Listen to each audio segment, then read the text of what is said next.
Bienvenue au podcast de l'Indomptable, épisode 69. Aujourd'hui, je vais te partager quels sont les 3 types de contenus, dans le fond, les plus efficaces pour t'aider à stimuler tes ventes.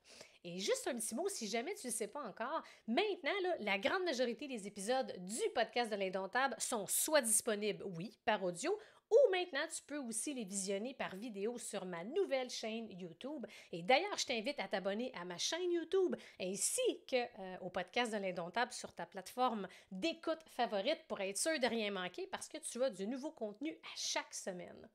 Alors, je suis pas mal sûre que si tu es en train de m'écouter en ce moment ou bien si tu es en train de visionner la vidéo, tu es un créateur de contenu ou bien un créateur de contenu à en devenir et probablement que peu importe si tu es un nouvel entrepreneur, tu es un entrepreneur intermédiaire, expert, c'est toujours un aspect qu'on doit continuellement se réinventer, se stimuler, restimuler sa créativité. Puis combien de fois ça nous arrive d'arriver ah, devant un peu d'avoir le syndrome de la page blanche, c'est pas facile de développer du contenu. Et probablement que tu as essayé plein de sortes, puis à un moment donné, on vit un peu comme, tu sais, en anglais, on dit I'm bored. On dirait je m'ennuie, là, je sais plus trop quoi dire. Il me semble que j'ai tout dit. Ah, c'est quoi, là, le type de contenu que je devrais prioriser ou que je devrais mettre de l'avant pour m'aider à vendre davantage? Parce qu'il faut se le dire, au final, je veux dire que tu sois un entrepreneur, un coach, un thérapeute, que tu sois président d'entreprise, peu importe, le nerf de la guerre, il est là.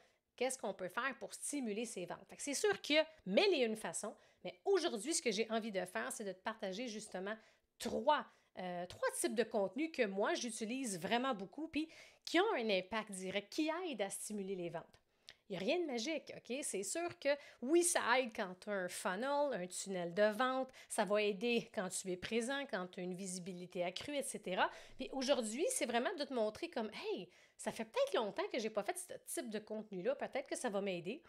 Et un des aspects, je dirais, que je remarque beaucoup, la majorité des entrepreneurs, coachs, thérapeutes vont, pour la plupart, faire toujours les mêmes types de contenus. Par exemple, si quelqu'un est à l'aise avec du contenu style storytelling, ben, il va souvent démontrer sa vulnérabilité, raconter des histoires, partager des aspects de sa vie, des déclics qu'il a eu. Il a vécu un événement, qu'est-ce qu'il a appris de là. Il va partager certaines histoires, études de cas de ses clients, etc. Oui, c'est bon, mais il faut savoir que pour pouvoir stimuler ses ventes, il faut être capable de varier son contenu, OK? Puis les 3 aspects, là, souvent, je vais appeler ça un peu ma fameuse pyramide, right, du langage d'influence, parce que oui, c'est possible d'avoir une influence authentique. Et pour ça, ben, il faut être sûr de bien raconter les histoires. Par la suite, il faut être sûr de bien savoir c'est quoi notre zone de génie, c'est quoi nos forces, c'est quoi notre réelle expertise. Qu'est-ce qu'on fait de mieux? Qu'est-ce qu'on a de mieux à offrir? C'est quoi notre expérience? Qu'est-ce qui ressort de tout ça? Il faut être bien au fait de ça, OK? Puis souvent, quand je demande à mes clients, hey, c'est quand on débute, par exemple, une relation d'accompagnement ou quand quelqu'un débute dans un de mes programmes, bien, on va jaser par rapport à ça. Je vais poser des questions. Hey, c'est quoi tes forces? C'est quoi ta grande expertise? La majorité des gens, là, bien là, c'est le moment où ce que j'entends des criquets. Parce qu'ils ne savent pas. Donc, assure-toi, premièrement, de vraiment faire un travail d'introspection pour que tu saches, hey, ça, c'est vraiment mes forces. J'assume. Et oui, je me démarque et j'ai la possibilité de me démarquer encore davantage par rapport à cette expérience-là, à ces forces, compétences, habiletés-là. Puis le 3e aspect, c'est l'ensemble de tes enseignements. Alors, je suis convaincue que tu as plein d'outils, de techniques, d'enseignements incroyables à partager à ta clientèle cible. Mais assure-toi de bien la synthétiser pour que tu saches, OK, c'est quoi que tu parles le plus souvent? Qu'est-ce qui te fait triper? Parce que si tu parles de mille et un sujets en même temps, ça va être difficile pour ton audience, ta clientèle cible, de savoir qu'est-ce que tu fais vraiment, puis comment tu peux l'aider. OK? Fait que ça, c'est la première chose que je veux que tu puisses t'assurer de faire un petit travail d'introspection pour savoir ça avant justement de commencer à développer les 3 types de contenus que je te propose. Fait que le premier type de contenu, ce que j'appelle, c'est un peu comment utiliser un partage client, une expérience que tu as vécue en coaching, en accompagnement, peu importe par rapport à ce que tu fais, mais partage une histoire, comment t'as aidé, OK, un client à réaliser X grâce à ton offre ou ton programme ou ton produit ou ton accompagnement. Fait que dans le fond, le titre de la publication qui peut être un texte, qui peut être également une vidéo, hey, voici comment j'ai aidé. On va dire, je suis pas mal sûre que si tu m'écoutes ou tu visionnes certains de mes vidéos depuis quelque temps, mon exemple favori, c'est Julie. Je ne sais pas pourquoi, c'est comme ça. Je dois avoir beaucoup d'amis, et c'est le cas, qui s'appellent Julie. Alors, fait que je pourrais dire quelque chose comme voici comment j'ai aidé Julie à doubler ses ventes sans publicité. Un exemple. Ou bien, voici comment j'ai aidé Julie à solidifier sa confiance en elle sans que ça prenne des mois. Un exemple. Fait que comment j'ai aidé mon client à réaliser X, fait que ça serait l'objectif, le résultat, peu importe c'est quoi. Puis ce qui est très pratique, ce qui est très bon, c'est de dire sans faire ou sans avoir besoin de Y. OK? Et si je fais des types de publications comme ça, de textes, de vidéos, mais ça démontre rapidement à ta clientèle cible, hey, c'est super intéressant ça. Puis il faut décrire le processus. Il ne faut pas que ça tombe dans les pensées magiques. Hey, j'ai réussi 30 000 par mois. Est-ce que tu veux savoir comment j'ai fait? Écris-moi dans les commentaires. Aïe, aïe, tu sais, c'est comme, il manque pas mal, il manque du contenu, il manque du contexte, il manque des preuves, il manque des chiffres, bref. Fait que ce que je veux dire, si on y va avec cet exemple-là, qui est pas mal le plus facile à démontrer, voici comment j'ai aidé ma cliente Julie à doubler ses ventes dans son lancement sans avoir recours à la publicité. Alors, voici ce qu'on a fait, c'est qu'au début, on décrit un peu le contexte. Fait que, t'es où, Julie? Avant qu'on travaille ensemble. Julie, par exemple, elle réussissait, elle a une belle communauté. Il y avait beaucoup de gens qui étaient intéressés à ses services. Elle est spécialisée, mettons, dans l'alimentation. Les gens adorent ce qu'elle offre, adorent ses défis, adorent ses programmes, formations et tout. Mais on dirait qu'elle donnait un peu trop de gratuité, ce qui fait en sorte que, rendu au moment où elle présentait son offre, bien, malheureusement, moins de 5% des gens adhéraient à ses programmes. Alors, ce qu'on a fait, c'est qu'on a revisé un peu la façon qu'elle présentait son offre à travers son défi et on a vu c'était quoi qui faisait défaut. Fait qu'on a vu les aspects qui manquaient, qui sont A, B, C, D, E, et voici ce qu'on a fait ensemble. On a pratiqué la façon qu'elle s'exprime, qu'elle livre ça. Dans le fond, c'est dans la façon qu'elle fait sa présentation de son offre pour la rendre, alléchante. Et on a travaillé également sa posture pour qu'elle soit beaucoup plus convaincue de la valeur de ce qu'elle offre. Puis, si tu es convaincu, ben tu vas être pas mal plus convaincante, right? Et c'est ce qui fait en sorte que juste en peaufinant, en ajustant sa stratégie de présentation de son offre dans son défi, on a réussi à doubler ses ventes dans son lancement. Exemple. Fait que là, elle serait passée de 5 à 10 Fait que c'est pas rien. Fait que si elle avait, mettons, X nombre de ventes, ben elle l'a doublé. Elle en a eu 10, ben elle en a eu 20, etc. Fait que vous voyez un peu cet exemple-là, c'est que ça, c'est le premier type. Le premier type de contenu qui est facile à faire, mais je vous invite, et faites attention, OK? Il faut vraiment s'assurer de mettre du contexte. Pas juste la recette magique, le quick fix, le quick win, la trappe. Tu sais, j'envoie un peu ma ligne à pêche, puis on va voir qui va pogner là-dedans. J'ai de la misère avec ça parce que ça dit rien d'autre que c'est l'appât du gain, c'est la recette magique, ça doit être facile. C'est ça qui me fait capoter. Là. Je fais une parenthèse, là. C'est une petite montée de lait, là, parce que on laisse tellement présager aujourd'hui, encore plus que jamais en 2023, là, OK? À quel point que ça a l'air facile. À quel point que l'entrepreneuriat, facile, easy peasy, 10 000, 20 000, 30 000, 40 000, 50 000, même il y en a qui 100 000 par mois. Hey, ça fait 25 ans que je suis en affaires. OK? Avant que je me lance dans l'entrepreneuriat, OK? Là, les 25 premières années, là, vingtaine d'années, au début, j'étais dans les grandes entreprises, j'occupais des postes de très haut niveau, de la business, de la vente, du marketing, name it, des stratégies, j'en ai fait, ça fait 25 ans que je fais ça, OK? Puis, il n'y a jamais rien qui est facile comme ça. Je ne sais pas, ça vient d'où, puis c'est sûr qu'à quelque part, ça doit pogner, ça va attirer les gens qui débutent. Soyez vigilants, OK? Donc, ça, c'était le premier type de contenu. Le deuxième, puis là, il faut faire un petit travail Il faut aller sonder un peu plus sa clientèle cible, son audience, sa communauté. Il faut être à l'écoute. Il faut écouter ce que les gens disent. C'est la catégorie des points de douleur. Puis là, on parle d'un deuxième niveau de profondeur au niveau de qu'est-ce que notre clientèle cible vit. Un point de douleur, c'est pas la même chose qu'un défi. Ah, j'ai de la misère à... Je vais te donner un exemple, OK? Parce que le but, là, c'est d'identifier le point de douleur principal de ta clientèle cible, de l'amener à lui faire voir qu'il y a de l'espoir et après de lui démontrer, de lui proposer une solution par rapport à ce qu'il vit. Un défi, là, OK? Ça serait quelque chose comme t'as de la misère à attirer des clients en quantité régulière? Pas de souci, je te comprends. J'ai créé une formation gratuite pour t'aider à aller chercher et à attirer des clients en continu. Fait que là, j'ai identifié un petit défi. Je suis un entrepreneur, mettons, puis je vis un défi pour aller chercher des clients en continu. Fait que là, oh, cette formation-là va m'aider, parfait, je passe à autre chose.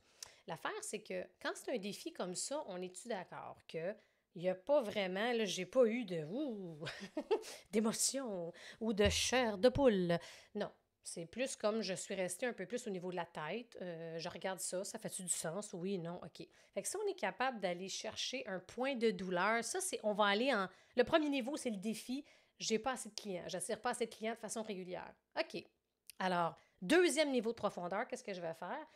Bien, je vais aller essayer d'aller approfondir, OK, mon copywriting, puis aller chercher qu'est-ce qui fait mal à ma clientèle cible, qu'est-ce qui l'empêche de dormir.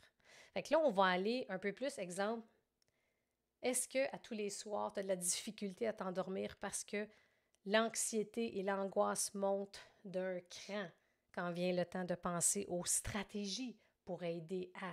Est-ce que tu as peur d'échouer puis de retourner, par exemple, dans le milieu du salarié? Est-ce que tu as peur d'avoir un plan B? Est-ce que tu as peur d'être obligé d'aller te retrouver peut-être un autre job à temps partiel? Tu sais, ça fait mal. C'est un point de douleur. Je souffre, j'ai peur, j'ai de l'anxiété, de l'angoisse quand je pense à ça.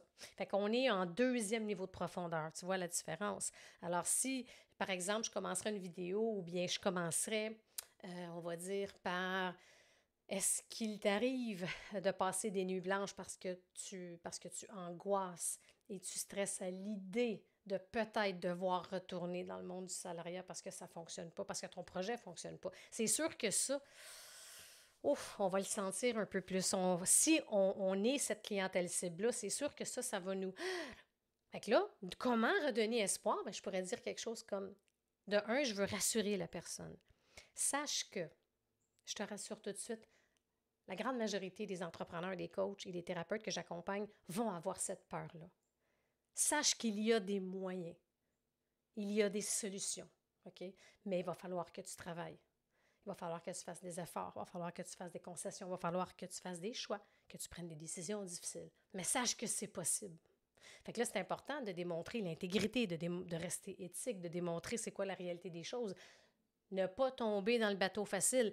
Bien, mon programme va t'aider à faire 20 000 par mois, 30 000 par mois. Fait que c'est sûr, tu vas avoir des clients en continu. Fait que tu as juste besoin de faire A, B, C, D, E. Tu fais 10 heures par semaine, tu vas avoir 20-30 000 par mois. Tombez pas là-dedans. Faudrait. Ouais, je vais être due, je pense, pour un épisode sur le sujet en détail. Mais bref, le but, c'est de démontrer que oui, je vais rassurer ma clientèle cible. Je vais même être sympathisante à sa cause. Je vais démontrer de l'empathie. Je te comprends. Puis la majorité des gens vivent ça. Mais souvent, puis là, c'est d'éduquer, puis de mener vers une solution ou des outils possibles. De mener vers, voici des ressources pour t'aider. Alors, si je parle si on garde le même exemple, ben voici 2 types d'outils, 2 stratégies que je vais te partager pour t'aider là-dedans. Tu y partages du contenu gratuit, tu partages les 2 stratégies et là, à la fin, si tu aspires à, justement, développer des habitudes permanentes, si tu désires vraiment changer ta situation puis que tu es tanné, si tu désires vraiment t'équiper, t'outiller, apprendre ABCD pour changer ta situation, pour dire une fois pour toutes, fini le plan B, bien, voici ce que je t'offre, mon programme d'accompagnement qui s'appelle X. Je t'invite à le découvrir, le lien dans les commentaires. Fait que ça, c'est un peu Deuxième type, OK, de type de contenu qui vont avoir un impact sur les ventes, surtout quand on a un call to action, un appel à l'action à la fin, et qu'on n'ait pas peur. Il ne faut pas avoir peur de diriger le client directement là. Combien de fois qu'il y a des clients des gens, des entrepreneurs, des coachs, des solopreneurs, des thérapeutes, peu importe, qui vont avoir de la difficulté à, on va appeler un chat, là. J'ai des ressources. Je vous invite à découvrir, par exemple, mon guide de ressources ABC pour tel sujet. Je t'invite à le télécharger. Fait que là, tu bâtis ta liste courriel, c'est merveilleux. Sinon, ben, si tu as une offre en ce moment qui est disponible maintenant, en evergreen, en lancement, ou peu importe, ben, c'est de les diriger directement vers ça. Fait que le but, c'est qu'on va aller puis, on n'est pas obligé d'avoir tout le temps un appel à l'action dans ce type numéro 2, de ce type de contenu-là, mais je vous invite à varier. Fait que des fois, il y a un appel à l'action. Des fois, c'est juste, hey, je vais te donner, je te fournis des outils. Ou bien, c'est une réflexion, c'est de donner des astuces, des trucs dans un post ou dans une vidéo. C'est parfait. Il faut un mix de tout ça, OK? Fait que ça aussi, encore une fois, un peu comme l'exemple que je donnais précédemment, si on fait juste le même type de contenu, il y en a qui font juste de la vente. Ils vont nous mettre ça quasiment dans la gorge. Là. Ils n'arrêtent pas, ils n'arrêtent pas, ils n'arrêtent pas. Voici mon outil, voici mon programme, voici ci, voici ça. Ça va avoir un effet pervers à moyen et long terme. OK? Le meilleur moyen de fidéliser sa clientèle cible, c'est de développer des relations avec ses clients. C'est de fidéliser sa clientèle cible. Comment qu'on fait ça? Certainement pas en lui poussant dans la gorge tous tes programmes, tous tes trucs, là, c'est clair. Là. OK? Et ça, c'est important de garder ça en tête. Donc, troisième point. Celui-là, ça a un double objectif. Le troisième type de contenu, c'est que ça soit organique ou en pub. Idéalement, les deux, c'est de développer du contenu gratuit pour récolter un courriel. Parce que le type de contenu qui va t'aider à stimuler tes ventes, comme tu vois à date, c'est que oui, on a de l'inspiration, on va avoir des ressources, des trucs, des stratégies, des astuces, on va avoir des exemples, qu'on va démontrer comment on peut aider sa clientèle cible, c'est important. Fait que ce troisième type-là, que ce soit une vidéo, une série de vidéos, un outil gratuit, un livre, un e-book, une formation gratuite, une conférence, peu importe, un magazine, name it, ça, c'est que je donne de la valeur qui va démontrer et rehausser ma crédibilité. Je vais démontrer comment je peux aider ma clientèle cible et je vais donner des trucs, des astuces. C'est la meilleure façon pour pouvoir rapidement connecter avec ton audience, avec ton client cible. Et en même temps, fait que ça, oui, il faut que tu mettes en place une page de capture. Si tu n'en as pas encore, il faut vraiment que tu en aies une. Puis tu regardes, OK, qu'est-ce que je peux faire pour en développer une? Une page de capture, fait qu'il va capter le nom et le courriel de ton client cible, puis après, tu vas créer une page de remerciement, puis une séquence courriel. OK? Puis fais attention de ne pas tomber dans le nombre interminable de courriels. Ça, c'était avant. Aujourd'hui, les gens sont bien plus... Parce qu'on est tellement sollicité, il y a tellement d'offres sur le marché qu'on est en train de s'y perdre. OK? Fait que, on s'assure qu'en donnant du contenu gratuit, aller à l'essentiel. C'est quoi le point de douleur, la problématique principale que j'ai identifiée et quelle est là ou les solutions principales que je vais offrir à travers ce contenu gratuit-là. Et c'est important que vraiment réfléchir de quelle façon je démontre mon expertise, de quelle façon ça va démontrer que je suis la bonne personne. Fait qu'il faut que votre contenu gratuit démontre ce que vous faites de mieux. Il faut que ça démontre vos forces, vos talents, votre expertise, votre expérience. Puis, ça paraît une évidence, là, a priori, mais je te le dis, OK, après avoir vu plusieurs centaines d'outils, de pièces de contenu gratuits que ma clientèle cible fait, je compte plus le nombre de fois, là, OK, où est-ce que il a fallu que je challenge mon client, ma cliente, en lui disant « Hey, c'est drôle parce que il est cute, l'outil gratuit, mais il me semble que ça ne met pas en valeur ce que tu fais de mieux. » Fait que quand on part pour créer du contenu gratuit, que ce soit, on va le mettre en organique, après en pub, c'est pas juste Ah, je pourrais faire ça là-dessus. Il faut qu'il y ait une réflexion approfondie. Et surtout, par exemple, si on s'apprête à faire un lancement, il faut que ça ait un lien de près ou de loin avec l'offre qu'on veut faire. Fait que ça aussi, c'est important, OK? Fait que quelle sera l'offre qu'on veut faire, qu'on veut offrir? Fait que si je veux offrir une offre qui va aider, mettons, les gens à être plus confortable, confiant, avoir de l'assurance quand vient le temps de présenter leur offre devant un maximum de personnes dans un webinaire, bien, je veux m'assurer que si ça, c'est mon offre, bien, mon outil gratuit, il faut que ça ait un lien. Fait que je pourrais parler de la posture, je pourrais parler du message de vente. Fait que bref, il ne faudrait pas que je parle de quelque chose comme genre « Hey, voici mon guide pour t'aider à faire une planification stratégique. » Ça n'a aucun lien nécessairement direct avec l'offre. Alors, assurez-vous de réfléchir comme il faut à « OK, ça va être quoi le contenu que je vais faire dans le but d'augmenter ma crédibilité puis de démontrer le tout. » Fait qu'au final, ces 3 types de contenus-là, qu'est-ce que ça va faire? C'est que ça va stimuler les ventes parce que je vais offrir du contenu gratuit, je bâtis ma liste courriel, je vais pouvoir recontacter ces gens-là.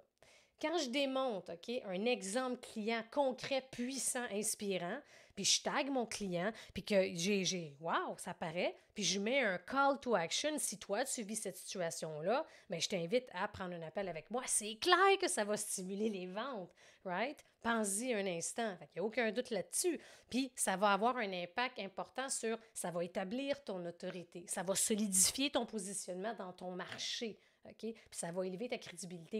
Il ne faut pas oublier que quand on parle de processus de vente, OK, processus de découverte, de quelle façon les types de contenus, parce qu'il y a certains contenus qui vont soit aider à la vente, soit aider à te positionner avec ton expertise dans ton marché, soit que ça va avoir un impact sur les deux.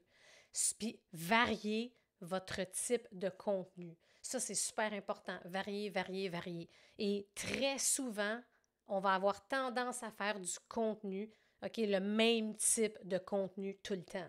Fait que ça, il faut faire attention également parce que si c'est toujours le même type de contenu, bon, OK, les gens vont voir un côté de nous, mais ne verront pas tous les côtés. Fait que oui, on parle d'histoire, on parle d'exemples clients, on démontre clairement comment on peut aider sa clientèle cible en démontrant un exemple client, en démontrant notre savoir-faire dans un outil gratuit. On va partager des outils, des ressources, on va faire réfléchir, on va inspirer. Il y a plein de possibilités. Mais ça, c'était vraiment 3 types de contenus que j'ai remarqués après beaucoup d'expérience sur le sujet, que quand vous faites ces 3 types de clients, de types de contenus-là, ce que ça fait, c'est que ça raccourcit le processus client, le processus de vente. Un client vous découvre.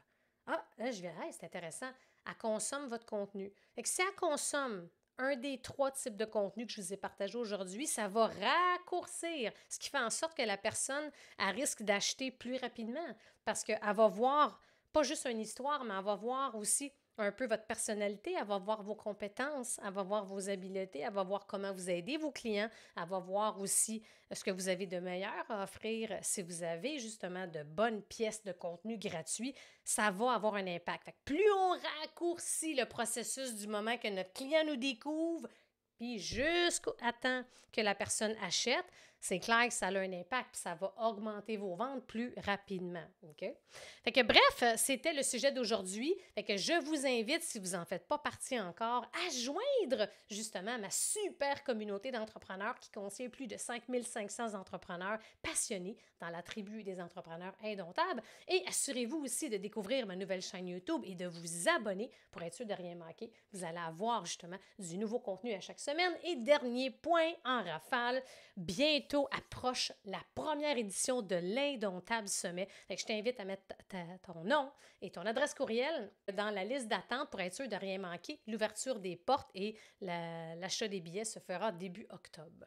Alors, vous allez pouvoir retrouver tous les liens sous le descriptif de l'épisode et de la vidéo. Fait que merci beaucoup d'avoir été là. On se retrouve la semaine prochaine pour un prochain épisode et vidéo.